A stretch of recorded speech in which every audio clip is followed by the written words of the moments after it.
Halo guys, jadi hari ini kita mau diskusi terkait yang kasus manajer yang setia. Jadi kan kalau yang di kasus ini, Alex itu kan atasannya, terus si Joko ini manipulasi data stoknya. Dan awalnya Alex mau coba untuk selesai secara internal, dan pada akhirnya itu orang notice gitu manipulasinya. Jadi mempertanyakan integritas dari divisi si Alexnya. Nah, pertanyaan pertama itu, keutamaan apa yang ingin diwujudkan Alex? Kira-kira ada kan ada yang mau berpendapat?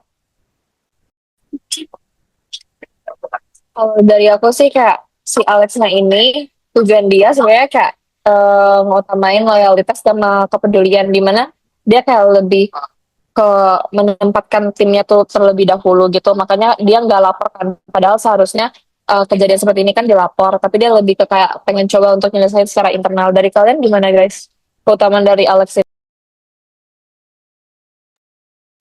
Nah, kalau misalnya dari aku, si Alex itu nunjukin kepedulian dia as atasan kepada si Joko yang eh, dia tuh notabene tuh staff senior dan dia tuh berbuat hal tersebut tuh juga karena kepaksa keadaan kan, karena dia juga tulang punggung keluarga. Terus kayak si Alex juga bisa untuk tanggung jawab secara moral terhadap bawahannya gitu loh, kayak dia nggak ngelepasin Alex untuk dihukum dari atasannya langsung, tapi kayak dia ngejelasin kayak Alex itu salahnya apa, terus harusnya Alex itu bertindak seperti apa. Kalau dari aku itu sih. Oke, aku juga setuju. Dari yang lain gimana? Sama. Setuju, aku setuju. Oke. Setuju sih. Next, kita ke pertanyaan kedua ya. Berarti yang pertanyaan pertama tadi udah kejawab. Pertanyaan kedua itu, jika tindakan seperti ini menjadi kebiasaan, karakter moral seperti apa yang akan terbentuk dalam organisasi? Semisal ini kayak dijadiin kebiasaan, bakal gimana? Berdampak gimana ke organisasinya menurut kalian?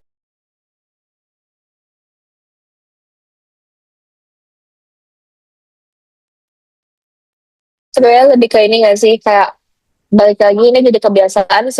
Jadi seharusnya yang mereka taatinya kayak gimana, jadi kayak cuman tulisan di atas kertas doang, tapi kayak implementasinya kurang dan nggak sesuai sama tujuan awal adanya misalnya kayak SOP dan lain sebagainya. Dari aku juga, jadi maksudnya ini akibatnya juga jadi kayak kejujuran, terus keadilan sama integritas dalam organisasinya juga jadi melemah juga kan. Terus juga kayak karakter moralnya juga di sini kan dipertanyakan. Kalau dari aku sih kayak itu.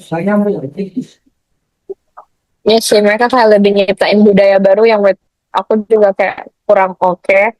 Gimana kayak menormalisasikan hal yang sebenarnya tidak seharusnya dinormalisasikan sih. Menurut yang lain gimana? Fidel, Farel, Hakim. Aku aku setuju Kalau banget. Ya Fidel. ya kalau misalnya menurut aku sih lebih ke kayak karakter moral dari organisasi yang yang terbentuk itu lebih ke cenderung lemah karena dalam hal integritas, keadilan dan akuntabilitas gitu. Nah, meskipun ini tuh dari niat yang baik dan kepedulian yang baik, tapi kebiasaan yang itu pun justru bisa menghambat terciptanya organisasi yang berkekuatan secara moral gitu sih kalau dari aku. Yang lain ada yang mau nambahin guys?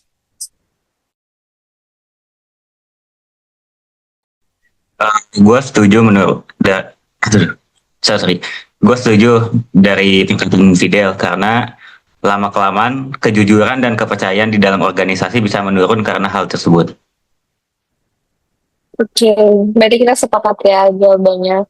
Kayak bakal menimbulkan kebudayaan yang sebenarnya nggak begitu bagus lah intinya. Nah, untuk yang pertanyaan ketiga, itu apa masalah dengan etika keusahaan pada kasus ini? Kira-kira kalian ada nggak yang bisa nge-point out masalahnya, guys? Menurut gua masalahnya itu si Alex terlalu menekankan kesetiaan dan kepedulian tanpa menyeimbangkan dengan kejujuran dan keadilan gitu loh. Jadi tapi niatnya baik. Cuman cara yang dipilih justru menoleransi pelanggaran aturan. Dalam etika keutamaan seharusnya dijalankan secara proporsional, bukan dipilih satu lalu mengabaikan yang lain. Oke, berarti kayak tapi caranya kurang tepat. Dari yang lain ada nggak guys pendapat yang lain? Kalau menurut aku juga balik lagi keputusannya si Alex itu bisa berisiko ngebentuk kebiasaan kan, sehingga nanti kayak di lingkungan sekitarnya itu juga integritasnya jadi menurun. Terus juga bisa nanti membuka peluang bias, penyalahgunaan diskresi dan juga ketidakpastian moral. Karena tindakannya tuh dianggap berkeutamaan, jadi dia nggak sesuai sama nilai etis. Gitu aja sih. Benar sih, aku setuju sama yang apa para sampein sama jadi yang sampein. Dari kalian ada yang mau tambahin nggak, guys? Aman. Oke, berarti kita sepakat diskusi kali ini ya. Thank you. Bye bye. Thank you. Thank you guys.